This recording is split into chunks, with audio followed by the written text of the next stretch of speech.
저도 그 정몽주 의원을 그 나름대로 잘 알고 예. 그 한때 얘기도 많이 했던 그런 사이인데 본인이 그 이제 최고위원 중에서 자기는 국회의원이 아니다. 예. 그래서 원외 또 레드팀이 되겠다. 네. 이런 얘기를 했잖아요. 예. 그런데 이제 마지막에 그 명파리 논란 때문에 예. 일격에 무너져 버리는 거예요. 그게 바로 그 이재명 대표가 신성 불가침으로 되어 있다. 예. 근데 그걸 아셔야 됩니다. 예. 이재명 대표든 한동훈 대표든 예. 다 세력이에요. 그리고 팬덤을 형성하고 있습니다.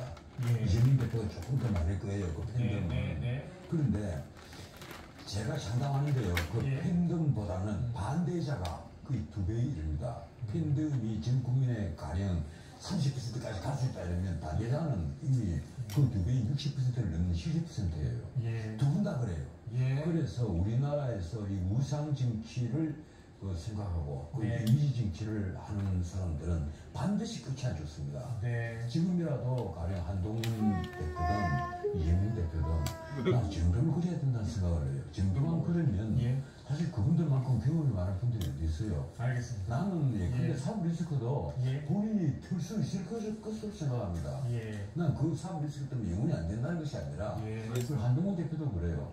본인이 가령 보수진당의 대표가 됐으면 정체성부터 확인해보라고 본인의 어떤 상표를 내놓아야죠. 예. 본인의 정책, 본인이 상표를 내놓아야 되는데 아직 그게 없잖아요.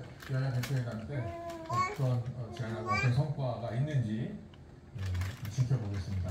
전원책 변호사한테 한 달에 한 번씩 월간 정치권 시간에 출연해주면서 이야기 해줄 텐데 정치가 생물이니까 한 달 뒤에 또 알겠습니다. 그리고 2주 뒤에는 우상호 전 의원과 함께 하겠습니다. 지금까지 전원책 변호사와 함께했습니다. 잘 들었습니다. 고맙습니다. 고맙습니다.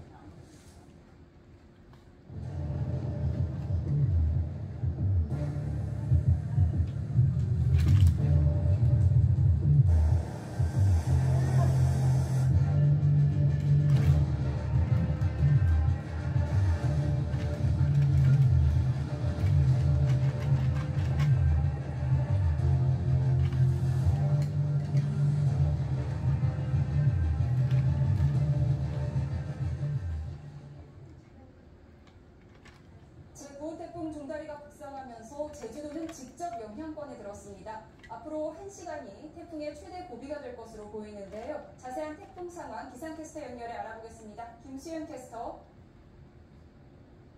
네, 제주도 모슬포항에 나와 있습니다. 네, 지금이 태풍의 최대 고비라고 하는데요. 바람이 더 강해졌습니까?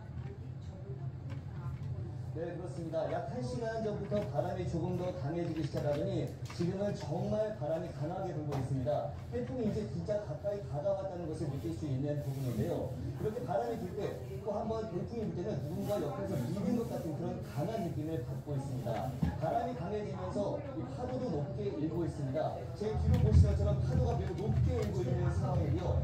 파도가 이 바위에 부딪힐 때는 굉장히 높게 치솟고 있는 상황입니다. 지금까지는 바람이 이렇게 강하게 불고 있지만 태풍이 조금 더 가까이 다가오면은 빗줄기도 굵어질 것으로 예상이 되고 있습니다. 현재 태풍은 제주도 남쪽 해상까지 바짝 올라와 있는 상황입니다. 서귀포 남서쪽 약 120km 부근까지 북상해 있는 상황인데요. 네, 앞으로 태풍은 이쪽 약 1시간 안에 제주도 서쪽 부근 해상을 지날 것으로 예상이 되고 있고요. 그리고 이에 따라서 제주도 전 해상에 전 지역에 태풍주의보가 내려지고 있는데 지금부터 약 1시간가량 곳곳에 강하고 많은 비가 내릴 가능성도 있습니다. 태풍이 완전히 지나갈 때까지는 안전한 곳에 머물러 주시기 바랍니다. 또 오늘부터 달의 인력이 강해 바닷물의 높이가 높아지는 백중살이 기간입니다. 여기에 태풍이 수위를 높이고 노을성 파도도 더해지면서 저지대 침수가 우려되는 상황입니다. 높은 지역으로 차량을 이동하는 등 침수 피해에도 대비해 주시기 바랍니다. 태풍이 지나간 뒤에도 오락가락 비가 이어지면서 내일까지 제주 산간에는 100mm 이상,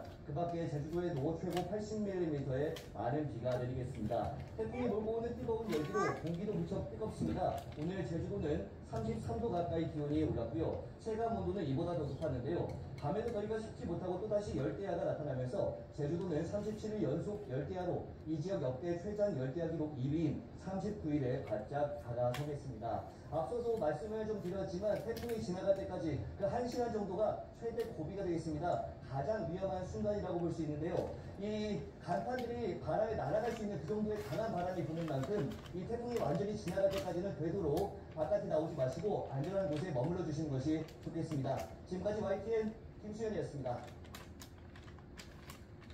네, 제주도 연결해봤고요. 이어서 전문가와 함께 태풍 경로와 전망 다시 한번 짚어보겠습니다. YTN 재난위원인 강남영 경북대 지리학과 교수 화상으로 연결되어 있습니다. 교수님 나와 계시죠? 네, 안녕하십니까? 네, 지금이 4시 47분을 지나고 있는데요. 지금 태풍 위치가 어디를 지나고 있습니까? 지금 저도 마찬가지입니다. 국민들과 함께 같이 보는 정보를 보고 있는데 서귀포 남서쪽 해상에 가깝게 와 있는 것으로 보입니다. 네. 지금 조금 전에 저희가 제주도에 있는 캐스터를 연결해 봤는데 바람소리가 무척 강했어요. 이 태풍 가장 가까운 쪽인 제주 남서쪽 비바람이 시작이 됐는데 지금 가장 걱정인 게 태풍이면 강수와 강풍 피해가 걱정인데요. 비가 어느 정도 내릴 걸로 예상할 수 있습니까?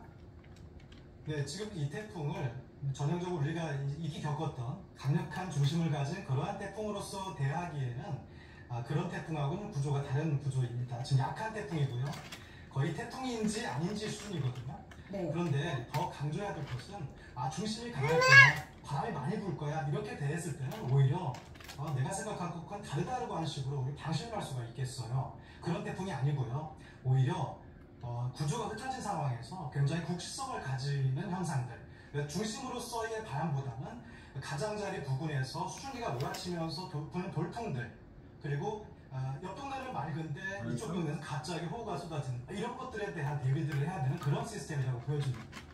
네, 생각보다 태풍이 약하다고 말씀을 해주셨어요. 기상청 예보를 보면은 저녁 6시쯤에 서귀포, 제주도에는 한 7시쯤 지날 걸로 예상이 되고 있는데 진로는 아직 유동적이라고 볼 수가 있나요? 진로는 어느 정도 지금 안정 상태를 찾은 것 같습니다. 네. 많은 시뮬레이션들이 공통으로 같은 진로를 이야기하고 있고요. 기상청도 애초에 기준 진로를 잘 선택한 것 같고 애초에 우리가 예보했던 그 방향으로 태풍은 이동하고 있습니다. 네. 다만 아직까지 변수가 좀 남아있는 부분이 있어요. 어떤 변수가 있나요? 네, 태풍이 조금 더 강화된다고 하면 약간 진로를 좀 서쪽으로 틀거나 보다 빨리 가거나 느리게 가거나 하는 변수가 또 작동할 수가 있는데 지금 좀 지켜보고 싶었던 것이 무엇이냐면 서쪽으로부터 이동해오는 채찍 같은 찬 공기의 파동이거든요. 네. 그런데 이 채찍 같은 찬 공기의 파동이 다소 좀 멀리 떨어져 있기 때문에 설마 이것이 부딪혀서 무슨 작용을 할까 싶으면서 조심조심 그 예보를 하고 있는 상황이에요. 다른 변수가 없다고 하면 지금 예고된 대로 그대로 이제 북상을 해 가겠고 지금 이미 좀 약화되고 있는 부분이 있습니다. 태풍이 우산 같은 거예요. 날개를 활짝 펴서 우리 지면에서 많은 수증기들을 넓은 영역에서 이끌어 중심으로 수렴하면서 강화돼야 되는데 제주 지역이라든지 또는 규슈 지역이라든지 또는 중국의 동부 연안이라든지 하는 이 좁은 골목으로 들어와 있기 때문에 태풍이라고 하는 구조가 날개를 넓게 펴고 구조화하기 좀 어려운 구조예요. 그래서 이미 좀 약화되는 경향이 보이는데 이 와중에 서쪽에서 이동하는 찬 공기의 채찍질이 상층에서 이동하는 찬 공기 채찍질이 대류의 상단에서의 유출을 좀 강화시킨다고 하면 다시 한번 따끔하면서 좀 세력을 유지할 가능성도 있거든요. 아직 완전히 끝나지 않았습니다. 그래서 좀 더 지켜볼 부분이 있고요. 지금 이 상황이 태풍이 좀 이동하는 속도가 느리지 않기 때문에 아마 지금부터 오늘 밤까지의 상황에서 이대로 갈 것인지 아니면 조금 더 버틸 것인지 구조화할 것인지를 좀 마지막에 좀 지켜볼 부분이 오늘 밤이 될 것 같습니다. 네, 지금 현재로는 태풍이 날개를 완전히 편 상태는 아니다라고 해석을 해주셨어요. 그런데 남해안과 지리산에도 많은 비가 내릴 걸로 예보가 돼 있고 이 지역이 경계 강풍대라고 하던데요. 왜 그런 건가요? 태풍을 자꾸 중심을 강조하는 것은 오히려 방제에 좀 부정적일 것 같아요. 우리가 경험하는 태풍은 저 저유도 열대해상에서 생긴 교과서적인 멋진 깨끗한 이런 태풍이 아니라 굉장히 고유도에 오면서 구조도 흐트러지고 고유도 환경에서 변형된 태풍들을 우리는 맞이하고 있고 거기에 대응해야 되는 것이거든요. 태풍이 북상하면서 그 오른쪽 날개에서는 남쪽에서 끌어올리는 수증기들을 대량으로 북쪽으로 이동시키는데 이건 태풍의 또 중심과 또 멀리 떨어진 지역에도 지역 효과로 많은 강수를 야기할 수 있습니다. 지금 저도 이제 유성 영상을 보면은 벌써 태풍의 중심과 멀리 떨어진 충청 지역에도 곳곳에 붉게 강한 대류샘들이 발달해 있는 걸 보고 보면 바로 인근 지역에는 또 그렇지 않은데 그래서 남해안 지역에 부딪히는 지역, 또 지리산에 부딪히는 기류 그리고 내륙 곳곳에 있는 산악 지역에 붙인 기류들이 곳곳에 마치 우리 대류소나기 같은 곳곳에 많은 가무셀들을 만들어낼 수가 있고요. 태풍과 좀 떨어진 곳이기 때문에 뭐 이것이 태풍 때문이야 라고 좀 의심할 수도 있겠지만 태풍의 영향은 그래서 광범위하게 이해해야 됩니다. 네, 말씀하신 것처럼 소형급이긴 하지만 그래도 태풍이고요. 많은 수증기를 머금었다. 이 부분을 강조를 해주셨는데 그럼 피해 대비를 해야 할 텐데 위력을 어느 정도로 예상을 할 수가 있을까요? 네, 방금 말씀드린 대로 태풍의 중심을 자꾸 강조하게 되면 오히려 중요한 위험한 요지를 놓칠 수가 있어요. 가장자리를 조심해야 된다. 수증기가 유입되는 통로, 우리는 이미 많은 관측 자료, 고도화된 시스템을 갖고 있어요. 그래서 누구나 인터넷에 들어가 보면 기상청에서 제공하는 고도화된 위성 자료, 레이더 자료 이런 걸 볼 수가 있어요. 실시간으로 나오고 있거든요. 그래서 곳곳에서 실시간으로 발달하는 대류셀들이 어디 위치해 있는지를 파악해야 할 필요가 있어요. 혹시 중요한 행사를 누군가 하고 계시다면 그런 것들을 바로 파악하시고 발달하고 있다고 하면 행사를 취소하시거나 아니면 미루거나, 특히 지금 같은 상황에서는 내륙 곳곳 어디에서 대류가 터져서 강한 후가 내려도 이상하지 않은 상황이거든요. 그래서 태풍의 중심보다도 그 가장자리에서 수증기가 대량으로 이류해 오면서 가무쇠로 터져나가는 그런 상황들을 좀 조심스럽게 지켜봐야 될 상황입니다. 네, 수증기를 많이 머금은 점을 계속 강조해 주시고 계신데 평소보다 바닷물 높이가 올라가는 백중사리 기간과 겹쳤다고 하는데 어느 이유 때문인가요? 특히 어느 지역을 조심해야 하는지 한번 짚어주시죠. 네, 백중사리라고 하면은 이제 만조죠. 밀물의 높이가 연중 가장 높은 그런 이제 상황에 해당되는 곳이죠. 그래서 시기적으로 요맘때 그런 게 나타나는데 하필이면 태풍이 많이 발생하고 강해지는 이런 시기와 또 맞물려 있습니다. 다행히 이 시스템이 강한 태풍은 또 아니기 때문에 다행이긴 한데요. 역시 휴전을 가지고 있는 시스템이기 때문에 물을 밀치거든요. 가장자리로 물을 밀치면서 바람이 내륙으로 밀어 넣을 때 더구나 만조 수위까지도 높아진다고 하면은 범람이 또 이제 위험할 수가 있어요. 다행히 강한 바람을 그렇게까지 우리가 이렇게 경험했던 강한 태풍의 바람은 아니지만 사리까지도 겹치는 부분이기 때문에 특히 남쪽 해상 같은 경우에는 물이 남쪽에서 밀치고 들어오잖아요. 거기에 사리까지 겹친다고 하면 물의 수위가 좀 더 높아질 수 있는 부분을 경계해야 되는 것입니다. 네, 물을 밀친다고 표현을 해주셨어요. 해안가 저지대 침수 피해를 좀 조심해야 할 것 같습니다. 그런데 일본은 태풍이 오지도 않았는데 벌써 피해가 속출하고 있습니다. 일본과 우리의 지형상의 차이가 있기 때문일까요? 지금 아까 말씀드렸듯이 누구나 확인할 수 있는 것인데요. 유성 영상을 보거나 여러 가지 자료를 보면은 일본 지역에도 그 가장자리에서 곳곳에 너무나 수증기가 많다 보니까 조금만 불안정이 있어도 아니면 기류가 조금만 모이더라도 곳곳에서 터져나거든요. 그런데 이미 이제 시간이 지나서 우리나라 지역에 생겨나고 있는 지금 대류 터져나는 것들이 일본 지역보다 훨씬 더 강하고 곳곳에 많이 있습니다. 그래서 아까 이렇게 말씀드렸듯이 중심으로부터 좀 해석해가지고는 지금 우리가 준비해야 될 제 대응을 오히려 소홀히 할 수 있는 부분이고요. 넓게 보고 주변으로 이류해오는 수증기 그리고 실제 그것이 어떻게 나타나고 있는지를 실시간으로 좀 보면서 대응을 해야 될 부분입니다. 네, 최근에 악성 태풍 4개가 있었습니다. 5호 태풍 마리아, 6호 손진, 7호의 암필, 또 8호 오풍도 있었는데요. 이 4개의 태풍은 일본으로 갔는데 종다리는 지금 우리나라에 영향을 주고 있습니다. 경로에 어떤 차이가 있는 건가요? 사실 엄밀히 이야기하면 지금 종다리는 제대로 발달을 못한 억울한 태풍일 수도 있어요. 북태평양 고기압이라고 부르는 아열대 고기압, 여름철 아열대 고기압이 우리나라 지역까지 넓게 확장한 그 가장자리를 타고 만들어진 태풍이 바로 종다리입니다. 지난번 개미 같은 것이기도 하죠. 그런데 이렇게 서쪽으로 굉장히 길게 확장한 고기압이라고 하는 것은 엿가락처럼 끊길 수밖에 없어요. 중심부가 약해질 수가 있어요. 그 경로상에서 끊긴 부분이 바로 일본 지역으로 향한 4개의 태풍이 만들어진 부분인데요. 일본 지역과 우리나라 지역이 지금 라니냐의 어떠한 경향성을 가지고 있는 이 시기에 서쪽으로 따뜻해진 고온의 해수욕에서 발달한 고기압이거든요. 그래서 라니냐 시기에 서쪽으로 더 확장해서 발달한 이 아열대 고기압의 가장자리를 타고 만들어지는 태풍, 이것이 지금 우리가 경계해야 되는 것이고, 다행히도 강하게 발달하지 못했는데 종다리라고 하는 것이 만들어지는 상황이 여러 가지 태풍의 발생 조건에 호조건을 만나지 못했어요. 다행인 거죠. 근데 몇 가지 상황이 맞아떨어졌기 때문에 겨우 발달해서 이제 어찌 보면 제대로 활발하게 태풍의 모양을 갖추기도 전에 좀 약해지는 어떤 시나리오를 지금 보이고 있는 부분인데요. 시기적으로 보면 종다리의 상황은 오히려 전형적입니다. 네.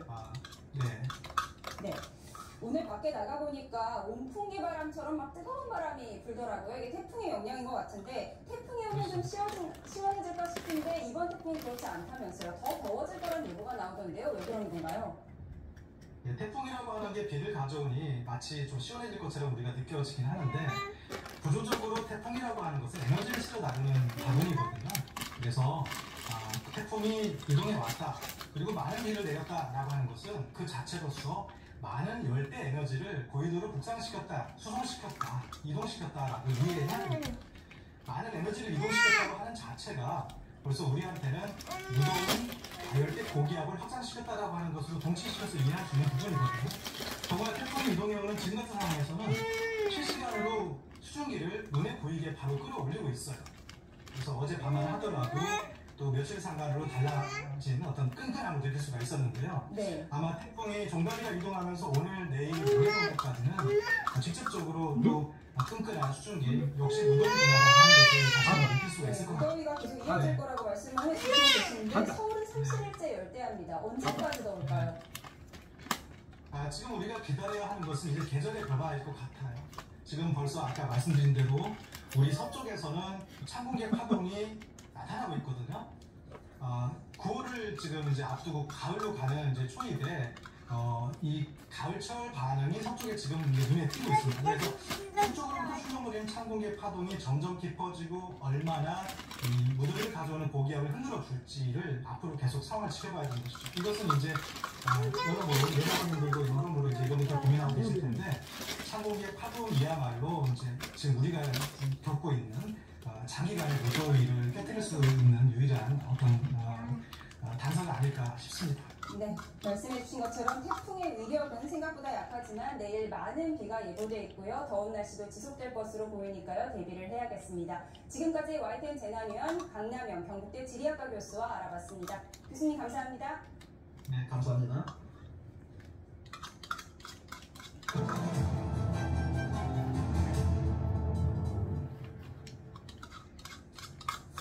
네, 낮에는 폭염, 밤에는 열대야가 계속 이어지고 있는데요. 태풍이 다가오고 있지만 끝물을 밤낮 무더위 계속되고 있습니다. 네, 이런 폭염 속에서 시원하게 더위를 날려보내는 피서지에 YTN 이슈 리포터가 나가 있습니다. 이민재 리포터. 네, 경기시 물놀이장에 나와 있습니다. 네, 물놀이장은 좀 시원합니까? 어떻습니까? 네, 그렇습니다. 제가 나와 있는 이곳은 바다 같지만 바다는 아닌데요. 마치 휴양지에 와 있는 듯한 느낌이 들고 있습니다. 다만 열돔이라는 말이 실감나게 할 정도로 이곳의 열기는 굉장한데요. 제가 방송을 위해서 10분 정도 여기서 기다리고 있었는데 땀이 주룩주룩 나고 볕이 굉장히 뜨거웠습니다. 강한 고기압이 한반도 상공에 머물면서 역대 최장기간 폭염과 열대야가 이어진 데다 태풍의 영향까지 겹쳤습니다. 9호 태풍 종다리가 열대 해상에서 뜨겁고 습한 공기를 끌어오면서 폭염을 식히기는커녕 오히려 부채질을 하고 있습니다. 더위가 여전한 만큼 이곳은 평일인데도 물놀이하는 시민들도 여러 보이고 있습니다. 파도를 가르지르며 서핑을 하는 시민들도 보이고요. 구명조끼를 입고 물에 몸을 맡겨 간만에 여유를 느끼는 모습도 볼 수 있었습니다. 그럼 이곳을 방문한 시민들의 이야기를 먼저 들어보시죠. 마지막. 아이가 대학인데 마지막으로 해서 물놀이 나와가지고 더운 날씨에 좀 시원하게 보내려고 가족이 난리 만들고 있습니다. 지금. 막바지 휴가철이라 네, 나와서 기분도 좋고 또 이제 2학기 준비하니까 또 힘내서 다 같이 가족끼리 힘내서 앞으로 남은 2024년도 잘 보냈으면 좋겠어요. 더위가 물러간다는 처소를 앞두고 있는데도 찜통 더위는 좀처럼 꺾일 기미가 보이지 않습니다. 이 와중에 태풍에 이은 또 다른 불청객 소식까지 있는데요. 바로 기습적인 소나기입니다. 그래서 제가 나와 있는 이곳에서도 가끔씩 흐린 하늘을 볼 수 있었는데요. 소나기가 내리면 일시적으로 기온이 내려가지만 비가 그친 뒤 습도가 높은 상태에서 다시 기온이 올라 찜통더위가 계속되는 게 문제입니다. 무더위 속에 올여름 온열 질환자는 2,800명을 넘어섰습니다. 이렇게 극심한 더위를 이겨내기 위해서는 체력 관리가 그 무엇보다 중요할 텐데요. 무더위에 오랫동안 노출되면 온열 질환에 걸릴 위험성이 커질 수 있으니 주의가 필요하겠습니다. 네, 물놀이 하신다면 준비 운동 꼭 해주시고요. 중간중간에 휴식을 취하는 것도 잊지 마시기 바랍니다. 지금까지 YTN 이민재입니다. 부산과 울산 지역의 출근